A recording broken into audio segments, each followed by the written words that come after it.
মতদর্শী যারা শুনছেন সবার প্রতি আন্তরিক কৃতজ্ঞতা। বাংলাদেশের শেষ 3 বলে প্রয়োজন ছিল জয়ের জন্য 17 রান, 4 বলে প্রয়োজন ছিল 19, একটা ডাবল।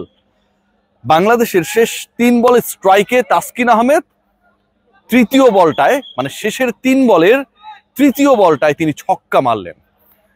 যারা খেলা দেখছিল টেলিভিশন সেটে, যারা খেলা দেখছিল মাঠে বসে, কিংবা যারা খেলা দেখার বা কমেন্ট্রি বোঝার চেষ্টা করছিল অনলাইনে, তারা আশায় বুক বেঁধেছিলেন যে ছক্কা হবার পর পরের 2 বলে বাংলাদেশ যদি 11 রান করে তাহলে বাংলাদেশ এই ম্যাচটায় অবিশ্বাস্যভাবে জিতে যাবে।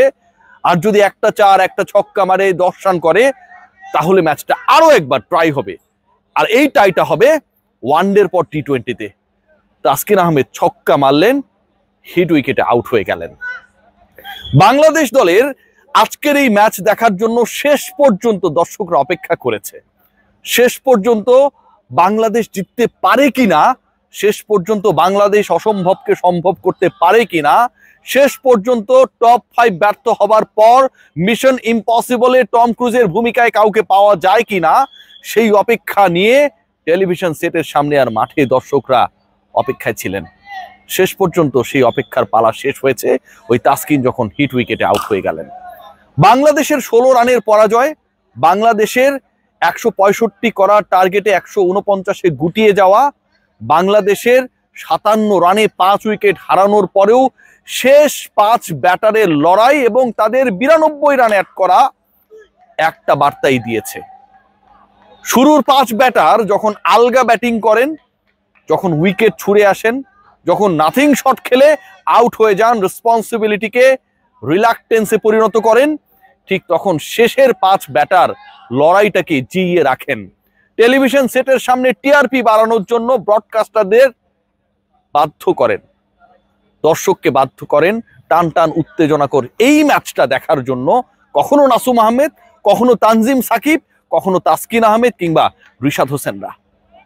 বাংলাদেশ শেষ পর্যন্ত পরাজিত হয় নাকি ওই টপ 5 ব্যাটার যারা নিজেদের উইকেট ছুড়ে এসেছেন, যারা আলগা ব্যাটিং করেছেন, যারা পাওয়ার প্লেতে 4 উইকেট আউট হয়ে যাবার পর বাংলাদেশের সেই আশার প্রদীপটাকে অলমোস্ট নিভিয়ে দিয়েছিলেন, তাদেরকে লজ্জা দেয়। মোহাম্মদ সালাউদ্দিন ব্যাটিং কোচের ভূমিকায়, তার এই দায়িত্ব নেবার পর ব্যাটিং কোচের ভূমিকায় তিনি অবতীর্ণ হবার পর দলের ব্যাটারদের যে জঘন্য পারফরম্যান্স, দলের ব্যাটারদের যে দায়িত্ব নিতে পারার ব্যর্থতা, আর একই সাথে যখন কখনো নাসুম, কখনো রিশাদ, কখনো তানজিম সাকিবরা 150-200 স্ট্রাইক রেটে ব্যাট করে এই দলটার অন্য ব্যাটারদের যারা স্বীকৃত লজ্জা দেন, ঠিক তখন বলতে ইচ্ছা করে এদেরকেই বরং ব্যাটিং কোচ বানিয়ে দেন, এটাই বেটার। আজকের এই ম্যাচটায় বাংলাদেশ আক্ষেপ জাগিয়েছে। আজকের এই ম্যাচটায় বাংলাদেশি ব্যাটাররা, ধরুন শামীম হোসেন পাটোয়ারি যেভাবে আউট হলেন, যে শটটা খেলে আউট হলেন, স্টেম্পের বল কি করতে চাইলেন কেউ বুঝে উঠতে পারলো না। ক্যাপ্টেন লিটন কুমার দাস যেভাবে আলগা ক্যাচ আকিল হোসেনকে দিয়ে দিলেন, যেভাবে সাইব আউট হয়ে গেলেন, তাকে পুরো ট্র্যাপ করে ঠিক যেই জায়গায় ফিল্ডার রাখা হয়েছে সেখানটাই বল তুলে মারলেন। তাওহিদ হৃদয় যখন আরো একবার ব্যর্থ হলেন, ঠিক তখন 77 রানে 6 উইকেট নেই, ঠিক তখন 7ম উইকেটে নাসুম আহমেদ, 7ম উইকেটে নাসুম আহমেদ আর তানজিম সাকিব মিলে 40 রানে পার্টনারশিপ করেন 23 বলে। বাংলাদেশের ওই নিভে যাওয়া প্রদীপটা আবারও জ্বলে ওঠার চেষ্টা করে ঠিক তখন থেকে। খেয়াল করে দেখবেন যখন তানজিম সাকিব একটা ছক্কা মারার পর টানা 2টা 4 মারলেন এবং দ্বিতীয় 4টা এমন স্টাইলে মারলেন যেন এটা একটা কোপা সামসু শট। যারা খেলা দেখেছেন, যারা ওই ফুলটস বলটা অফসাইডে কিভাবে তানজিম সাকিব খেললেন সেই মুহূর্তটা দেখেছেন, তারা বলতে বাধ্য হয়েছেন যে বাকি ব্যাটাররা যারা স্বীকৃত, তারা পারলে সাকিবের কাছ থেকে ব্যাটিংটা শিখে নিক। এই বাংলাদেশ শেষ পর্যন্ত জিততে পারে নাই। এই বাংলাদেশ জিততে না পারার ব্যর্থতা ওই শেষ মুহূর্তে প্রথম 15 ওভারে বাংলাদেশের প্রতিপক্ষ যখন 101-এর বেশি তুলতে পারে না, শেষের 5 ওভারে যখন তারা 63 অ্যাড করে ফেলে, বাংলাদেশ যখন অ্যালাউ করে, বাংলাদেশের বোলিং ডিপার্টমেন্ট যখন ফেইল করে ওই জায়গাটায়, যখন শেষ ওভারে 22 রান বাংলাদেশ দিয়ে ফেলে, যখন শেষ 2 ওভারে 36 রান দিয়ে ফেলে, শেষের 3 ওভারে যখন 51 রান তোলে প্রতিপক্ষ, ঠিক তখন ওই জয়ের সমীকরণটা থেকে বাংলাদেশ অনেক দূরে চলে যায়। আজকে ওয়েস্ট ইন্ডিজ যেভাবে ব্যাট করছিল, উইকেট থাকার পরও যেভাবে স্ট্রাগল করছিল, যেভাবে নাসুম আহমেদরা বোলিং করছিলেন।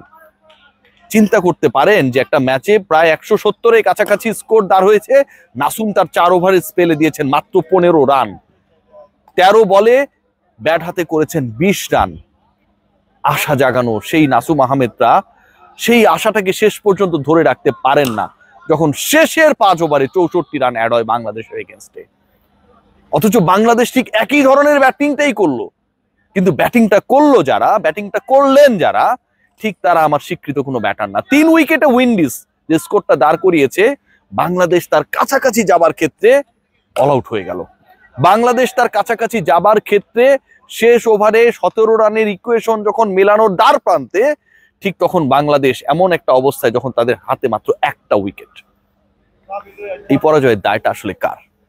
শেষ দিকে আলগা বোলিং, বাংলাদেশের টপ অর্ডারে আরো একবার ফেইল করা, 42 রানের মধ্যে 4টা, 57 রানের মধ্যে 5টা, 77 রানের মধ্যে 6 উইকেটের পতন। অনেক বেশি ডিবেটেবল 11 আরো একবার। আজকের এই উইকেটে রানস হবে, অনেক রানস হবে, প্রতিপক্ষ রান করবে, শুরুর দিকে করতে না পারলেও শেষ দিকে উইন্ডিজ ব্যাটাররা সেটা করে দেখালো। বাংলাদেশের সেই দলটায় যেই দলটা এখানকার উইকেটেই খেলতে নামলো, পারভেজ হোসেন ইমনের মতো সুইট হিটারকে আমরা রাখলাম না। তাওহিদ হৃদয়ের ইনক্লুশন কি কারণে, কি জন্য, সেই ব্যাখ্যাটা আমরা কেউ জানি না। কি কারণে তাওহিদ হৃদয়কে খেলাতেই হবে, কি কারণে পারভেজ হোসেন ইমনের মতো স্ট্রোক মেকারকে আজকের মতো উইকেটে, this is not a wicket which has been produced in Mirpur Sher-e-Bangla stadium. এটা চট্টগ্রামের উইকেট, আগে থেকেই বলা হচ্ছে এখানটায় রান হবে। প্রতিপক্ষের ক্যাপ্টেন, প্রতিপক্ষের কোচ বলছে বাংলাদেশের সেরা উইকেট ওখানটায়, কেমন সেটা আমরা জানি। ঠিক ওই জায়গাটায় এখানটায় এসে যখন আপনার প্রপার ক্রিকেটারকে, প্রপার হিটারকে, স্ট্রোক মেকারকে আপনি 11-এই রাখেন না, এর থেকে প্রশ্নবিদ্ধ সিদ্ধান্ত আর কি হতে পারে?